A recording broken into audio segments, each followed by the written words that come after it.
Hey everyone, what is up? My name is Martin and welcome to AAA Digest. So a few weeks ago we made a video titled 70 Facts for Red Dead Redemption 2, which contained a little more than 70, but since then Rockstar and many other media outlets released a huge amount of details regarding Red Dead Redemption 2. So here's part 2, 111 facts for Red Dead Redemption 2, and I'm sure a few will be missed. I'm not a full-time YouTuber, just a dude who uploads videos. So this is everything from gameplay to controls, world details, to small story facts for Red Dead Redemption 2, so let's go. Number 1, first person. So the entirety of the game can be played in first person as Red Dead Redemption 2 launches. So similar to GTA 5, we'll have the option to switch between third person and first person seamlessly. Number 2, Arthur Morgan, the game's protagonist, will naturally and quickly loot everything he sees on a table or shelf. When you hold down the A button, he will move from one item to the next, so you don't have to manually look at each item in order to loot it. Number 3, inspecting items. Although if you prefer, the player will have the option to pick up and inspect items in first person, as well as other environmental narrative objects like notes, which can be found in drawers, chests, or tabletops, etc. So in first person, Arthur will actually manipulate the object in his hands as he takes a closer look at it. Number 4,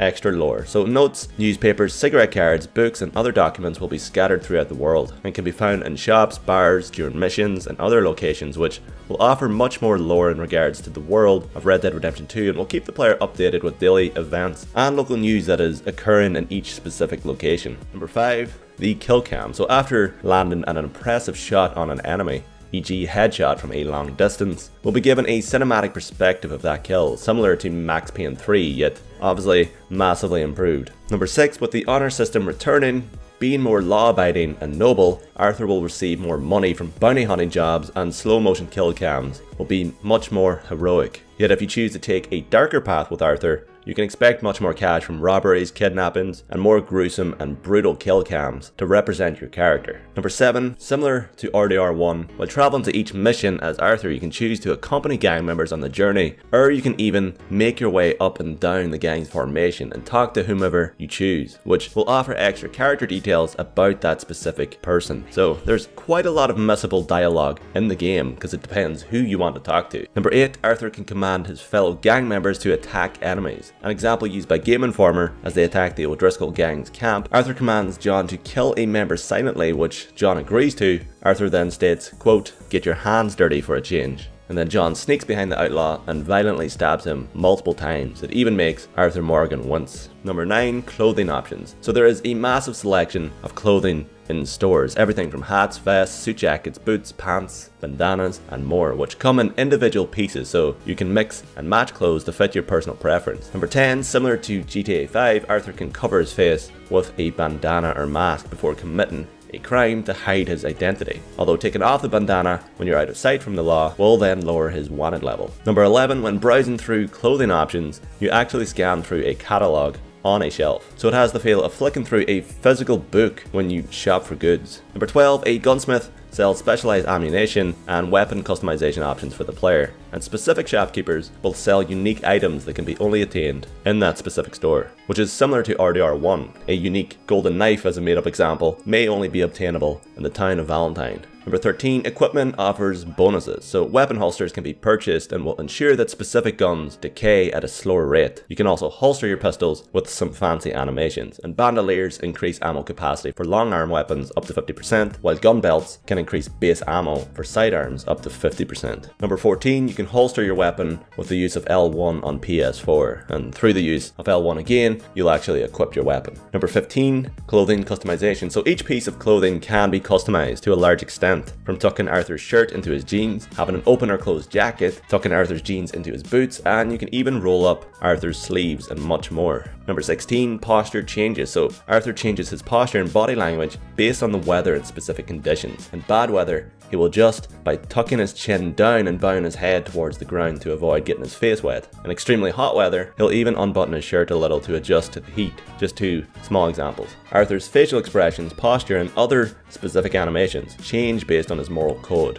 So if you're playing as a villain or a black cat, then Arthur's mannerisms will be much different in comparison to being a much more noble character. Number 18, the music is also altered. So the game's music is said to be noticeably different based on your reputation. It will be slightly more heroic if you're a noble character and more menacing if you're playing as a renegade or typical outlaw. So the honor system will affect your overall experience much more in this game than rdr1. Number 19, so the dialogue you hear on horseback was recorded twice, at normal volume and a yelling variant. As characters drift apart, they start to shout their specific lines to continue the conversation, which is seriously a nice touch by Rockstar. Number 20, focus can be used on companions. So focus is used with L2 on PS4, which prompts conversation topics. As Arthur travels alongside his fellow gang members, you have the option of using the focus button by pressing L2 on PS4, which allows you to respond or create conversation with gang members as you travel to each mission start point. Number 21, warning shots. So something we've seen during the gameplay trailer, holding up on the D-pad with your gun unholstered will let you fire warning shots into the air, scaring off animals and people. It can also pose challenges to tough guys in the area, or gain unwanted attention from the law who will investigate. Number 22, whistling. So Arthur also has the option to whistle for as long as you can hold the button, and he will eventually run out of breath, which is kind of funny. But whistling can also contribute towards hunting, as a whistle will cause the animal to tilt its head towards the sound, creating an opportunity for an easier shot, so it can be used to distract and attract enemies. Number 23, auto aim. So Red Dead Redemption 2 will yet again feature an auto aim assistance, just like the previous game, whereby zooming in with the left shoulder button will snap your cursor to an enemy. Although you have the option of changing this in the settings to either high, medium, low, or no aim assist. Number 24, dismembering is possible. So enemies' limbs can be blown off with weapons and explosives. An example used by IGN, fuck IGN, was that a shotgun is capable of blowing off outlaws' legs and arms at close range. And I'm assuming melee weapons are also capable of a similar outcome. So yeah, this game is going to be quite gruesome. Number 25, jail time. So Arthur can be placed in a jail cell if you choose to surrender, which prompts a random chance of Dutch and specific members of the gang breaking you out. Number 26, the prison breakout mission. So being placed into a jail cell, as I said, can lead to a large breakout organized by Dutch's gang, in which Arthur and co must outrun and escape the law. So in its own way, it's a unique mission that's caused by your own actions and getting caught by the law. Number 27, negative feedback. So continuously spending time behind bars will lead to negative feedback from both Dutch and the gang, as they are continuously wasting resources in order to break Arthur out of jail. This will give Arthur a lower reputation within camp. Number 28, the game has a tutorial mission. So chapter 1 is mostly based in the Grizzlies, northwest of Ambarino, up in the snowy mountains. Its economy revolves around livestock auctions, and this chapter takes place in an enclosed location at the start of Red Dead Redemption 2. So we actually have a tutorial region for a short portion of the game's story, as we're introduced to Dutch's gang, the controls, and the overall narrative within the Grizzlies. Number 29, chapter 2 takes place in New Hanover, a large, stereotypically western area which is located miles away from the Grizzlies, to emphasize how large the map actually is. Number 30, Red Dead Redemption 2 has 5 states. So we have Ambarino, Lemoyne, New Hanover, New Austin, and West Elizabeth, with the last 2 also appearing in Red Dead Redemption 1. So just a little insight into how large this game is, although expect much more detailed versions of West Elizabeth and New Austin this time around. Okay, now for a few of the major towns in the game. As I mentioned, we have Blackwater. Also we have Valentine. It is a tough and tumble town located in the Heartlands, New Hanover specifically. And Valentine's economy revolves around livestock auctions as well, which attracts traders, ranchers, cowboys, gamblers, outlaws, and prostitutes from far and wide, who are all looking to make money, raise some hell, and ultimately have a good time. Number 32, we then have Ansburg, which is also located in New Hanover. And in this town, life isn't easy for the miners and their families. Working conditions are terrible and they work for little pay, and many men have lost their lives down in the pit. Number 33, the city of Saint-Denis, or Dennis, which is one of the larger cities in the game. It is a key gateway into North America with a trade route that runs the length of the country. So it's a melting pot of cultures, and where businessmen, sailors, labourers, beggars, and thieves all live side by side. Number 34, next up is a town known as Strawberry, which is much easier to pronounce, which was a little more than a small logging town until the arrival of its new mayor, an East Coast eccentric who is obsessed with transforming this little town into a major attraction for wealthy tourists, so hopefully we stumble upon him at some stage. Number 35, not exactly a town, but a famous mountain in Red Dead Redemption 2 is called Mount Hagen, which is one of the more well-known peaks in the snowy grizzlies of Amberino. Number 36, then we have a small, remote settlement out in the swamps of Lemoyne known as Lagris. The people here are self-sufficient for the most part, making money here and there from fishing and acting as guides for travellers wishing to navigate the swamps. Number 37, and another town is known as Rhodes, which looks prime and proper on the surface, yet tensions and corruption runs deep in the southern town of Rhodes, as two major gangs lurk and fight over the region. Number 38, Arthur is presented with continuous choices throughout major missions. The choice to take out an enemy personally or leaving it to one of his companions can affect how the mission plays out and will lead to unique reactions from gang members, e.g. if you force Lenny to do everything during a mission, he'll react organically. Number 39, impact of mission choices. So mission choices can have a major impact on Arthur Morgan's code, honour and how he is perceived in the world. An example occurred after robbing one of Cornwall's trains. As Arthur, you can choose to execute the train conductors, take them as prisoners, or simply leave them. That choice will echo throughout the world of Red Dead Redemption 2. Number 40, gang members come and go. So the player's choices will determine if specific members of Dutch's gang stay or go. GameSpot stated, gang members will both come and go, some as part of the story, and some as part of the choices you make as Arthur. Number 41, NPCs will reward Arthur for good deeds. So like I mentioned in our last facts video, NPCs will organically react to Arthur Morgan's actions in the world. Yet you, the player, and Arthur can also see major benefits for helping random NPCs. Polygon's article regarding their hands-on with Red Dead Redemption 2 stated that Arthur had saved a man from a snakebite in the wild, and they had returned to Valentine. Arthur entered a gun store in town, and the shop owner was the man he saved from the snakebite. The player then got a free gun for that random act of kindness. Number 42, speaking of snakebites, you can save snakebite victims with specific health tonics, although in this case Arthur saved the man by sucking the poison out of the wound. So yeah, that is also an option in rdr2, which is pretty cool. Number 43, possibly one of my favorite facts, weight gain and weight loss. So Arthur can gain and lose weight based on how much or little he eats. Eating isn't completely necessary, but it will offer slight stat benefits if you choose to do so. This was actually a pretty fun feature in GTA San Andreas. I'm pretty happy to see it make a return. Number 44, resting. So Arthur Morgan is capable of suffering fatigue after long periods of time on the road. So he will need to rest on occasion, either at camp, local motels, etc. And if you don't, his stamina will decrease and his health will not regenerate. And don't worry, this isn't built to be like The Sims. It's not going to be constant and annoying. It's Rockstar's way of reminding the player that Arthur Morgan is a person. Number 45, clothing. So clothing choice will also have a small impact on specific stats. Arthur may receive stamina penalties if he's wearing a simple t-shirt in freezing conditions. So you, the player, will have to adjust Arthur's clothing to face specific weather conditions. Number 46, food recipes. So the game has a selection of different food recipes available, which Arthur can hunt and scavenge supplies to complete these specific recipes for the gang's cook, Pearson. Although do be warned, as I said, Arthur can get fat, so maybe don't eat them all at once. Pro tip. Number 47, crafting. So Red Dead Redemption 2 has a crafting system, which is said to be somewhat in-depth, but materials found in the world, animal bones and skins, etc., can be gathered and be used to craft specific items. Number 48, resources, ammo and weapons can be created. So health tonics, Molotovs, bow and arrows, ammo and clothing are the type of items and resources that can be crafted. 49, tonics, drugs and other consumables can boost health, stamina and the Deadeye meter for a temporary time period. Also, there is said to be a tonic that will make your hair and facial hair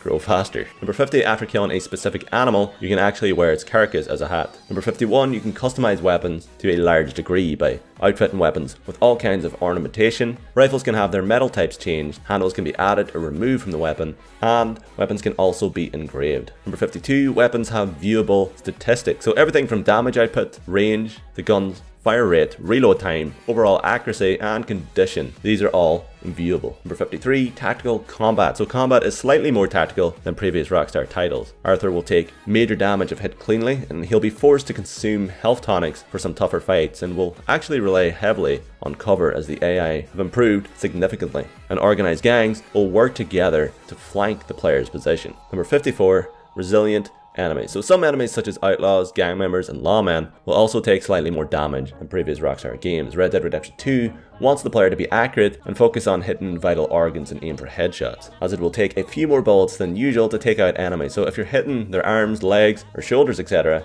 do realize it won't be enough. Number 55, possums will play dead as Arthur approaches like they would in real life. So Hopefully this mechanic is used with skittish NPCs too. Number 56, bodies of killed enemies are marked as a small X on the minimap, so you can return and loot their corpses if you missed any, because as I mentioned, bodies don't disappear, they will decay. Number 57, and killed animals are marked with a paw print on the minimap, so you can return to skin or place them on your horse, yet do realise it will be at much lower quality than a fresh animal kill. Number 58, Arthur can look at a mirror and comment on what he sees. So while viewing his own reflection, Arthur will organically make a comment, although the dialogue system can also be used by the player as you're looking at a mirror with Arthur. So if your specific Arthur happens to be getting fat or too skinny, then he will make remarks about what he sees. So theoretically, you can get fat, then fat shame yourself, which is kind of funny.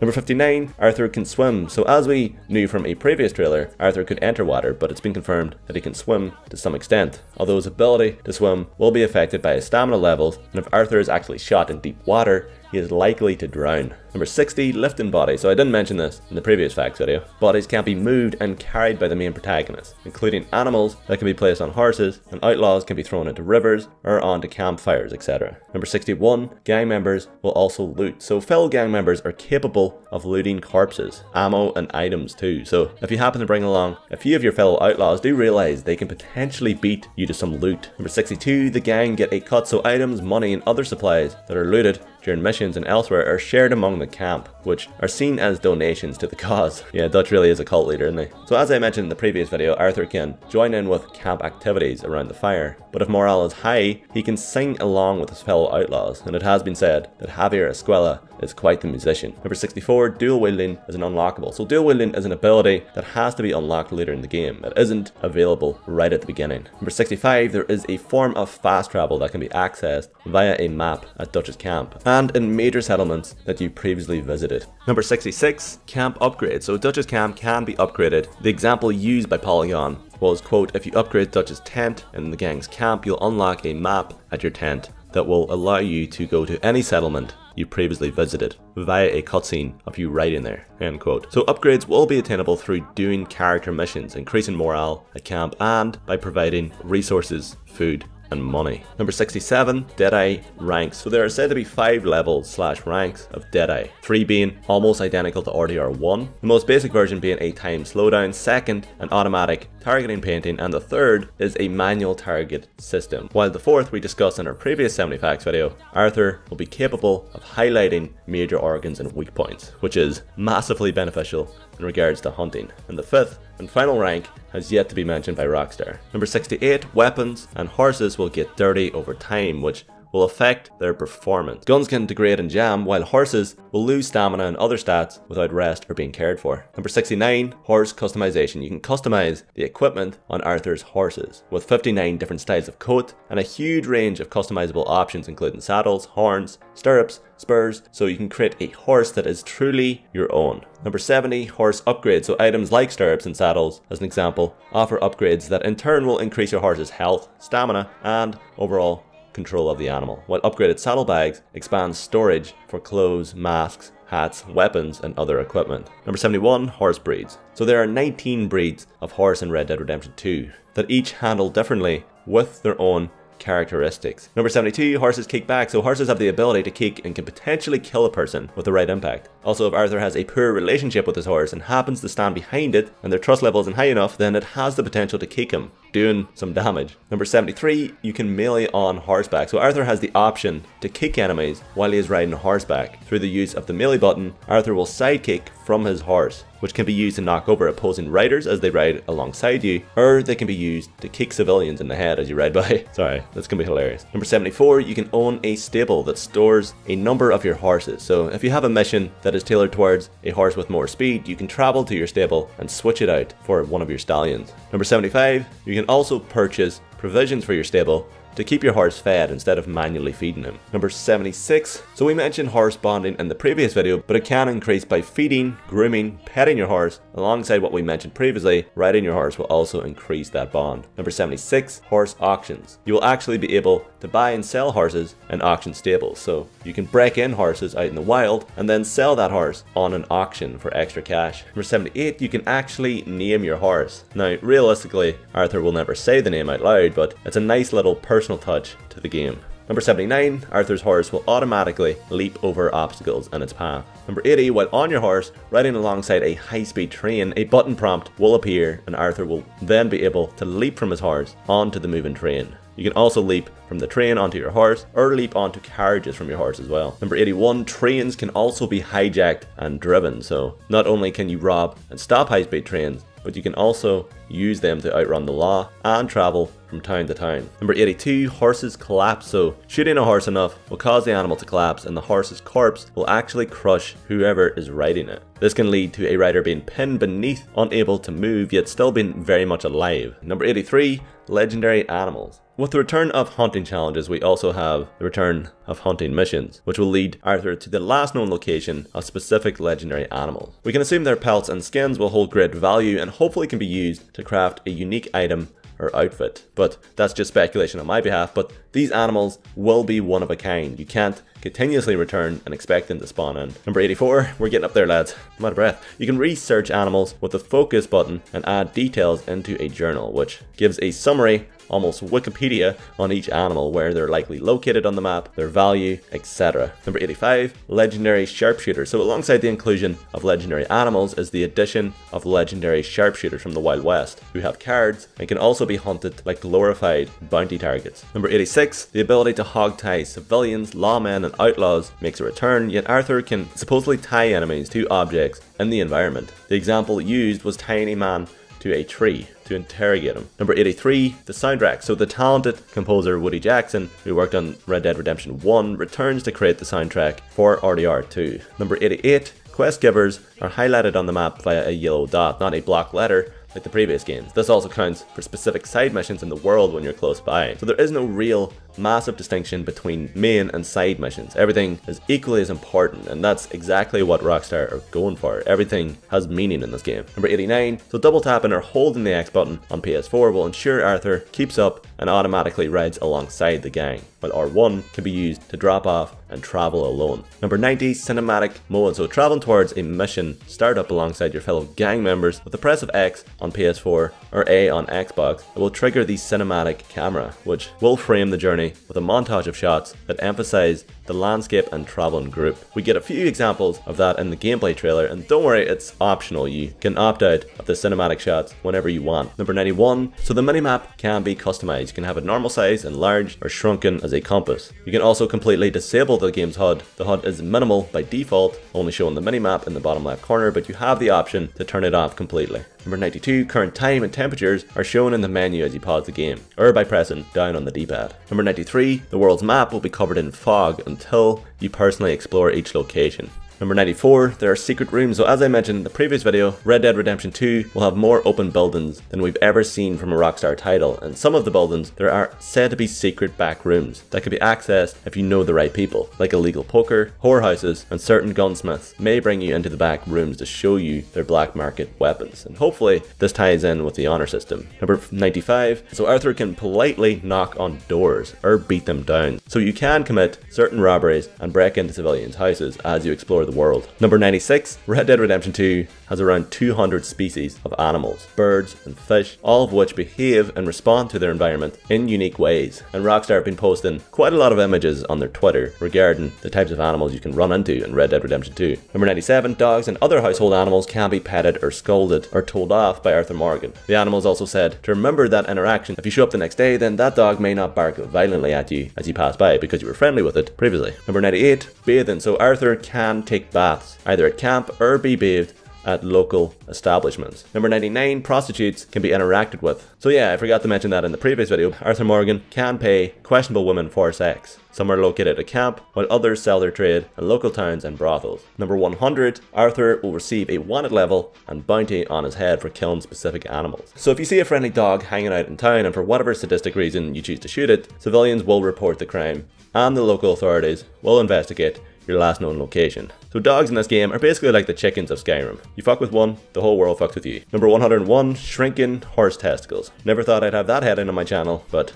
there it is. But yeah, horse testicles shrink in cold weather conditions. Number 102, being drunk will change Arthur's conversation options. 103, skinning animals is way more graphic than RDR1. You skin the entirety of the animal, and we actually see it. Number 104, there is a minor form of destructibility which is seen in the most recent gameplay trailer. We see it during the bank heist. The bank's wall is blown up as a getaway for the gang, and we get a major example as Arthur shoots unlit dynamite to blow up a horse's carriage as they pass by. Number 105, so Armadillo, a major town from Red Dead Redemption 1, and seriously a great example of a typical western town, is seen during the trailer. Number 106, Arthur receives bruises and cuts on his body as he takes damage. And based on this screenshot, we get some real detail from Rockstar in that regard. Number 107, Red Dead Redemption 2 will require a 105 gigabyte download, not including the day one patch or future updates. Number 108, so as Arthur, you can attend specific live performances such as plays and watch magic shows, and Arthur will, like everybody else, be in the crowd, yet the focus option is available, meaning you can applaud, like most people would, or literally antagonize and heckle the performers. Yeah, this game is amazing. Number 109, vastly improved transition. So we've seen a massive improvement from GTA 5 in this regard, yet Red Dead Redemption 2 has clearly built upon transitioning from a cutscene straight into gameplay, and vice versa. It's extremely smooth and natural looking. Now the last two facts may be deemed as minor spoilers, so heads up. 110, John versus Arthur Morgan. So John Marston and our protagonist Arthur Morgan's relationship is more like an uneasy alliance at the beginning of the game. Their tense relationship will be widely apparent through their first few interactions. This was reported by many media outlets, specifically Jared Petty on Red Dead Radio, stated, quote, "It became very clear that Arthur and John did not get along," end quote. And it's not due to their previous history. Arthur just sees John as a person that lacks a backbone and simply doesn't respect him, so we'll see that relationship grow throughout the game. Number 111, the O'Driscoll gang. So there is a gang known as the O'Driscolls that pose a minor threat to Dutch and his band of misfits. They are led by a man called Colm O'Driscoll, and they will play a major role in a mission titled, quote, "Paying a Social Call," which leads to a choice of recruiting a new member from the O'Driscolls to Dutch's gang or not. And another mission title is, quote, "Who the hell is Levectus Cornwall?" which takes place in the Grizzly Mountains, and Dutch van der Linde introduces Cornwall to the player and the gang. And to answer that question, he is a somewhat famous local entrepreneur, owns oil rigs, banks, trains, and is set up to be an early antagonist in the story. He represents everything that Dutch van der Linde and the gang hate. He uses his money to control the region and to better himself instead of the local people. So now for the outro. So there are quite a few story facts out there. An article from Game Informer specifically literally talks about the first 3 hours of the story, and they go pretty in depth with some, I guess, heavy spoilers. So I'm not about to cover that stuff. We want the game to be somewhat of a surprise. So for now, that is the end of the video, guys. A long one, but hopefully you appreciate this much more instead of me taking like 20 videos to cover everything I just mentioned like the majority would. So we'll possibly have 2 more facts videos, one regarding the single player and the other regarding Red Dead Online sometime in November. And Rockstar are continuously releasing screenshots regarding random things about the game, so we'll probably cover those too. And I have 2 questions for you guys. Answer in the comments so I can see who exactly made it this far into the video, because fuck me, it's long. So what is your favorite moment from the most recent trailer? And my second question, what are you guys going to name your horse? This is important. But yeah, that is all I got. We have character videos on the horizon, so stay tuned for more Red Dead Redemption 2 content here on AAA Digest. Later guys, love you, bye bye. Is everything absolutely